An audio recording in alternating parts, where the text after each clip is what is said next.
دماغنا.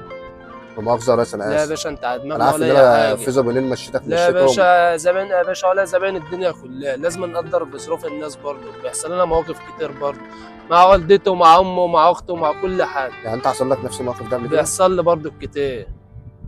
يعني الحمد انت لله. تعرضت للموقف ده لسه لغايه دلوقتي؟ تعرضت برضه يا وايه اخويا. اللي حصل بقى؟ والخير برضه لازم نقف مع اخواتنا المسلمين نقف مع الناس كتير برضه. نقدر الناس برضه وظروفها. عادي الزبون يعني هيدي لها 20 جنيه 50 جنيه 100 جنيه مش هنستفاد بها.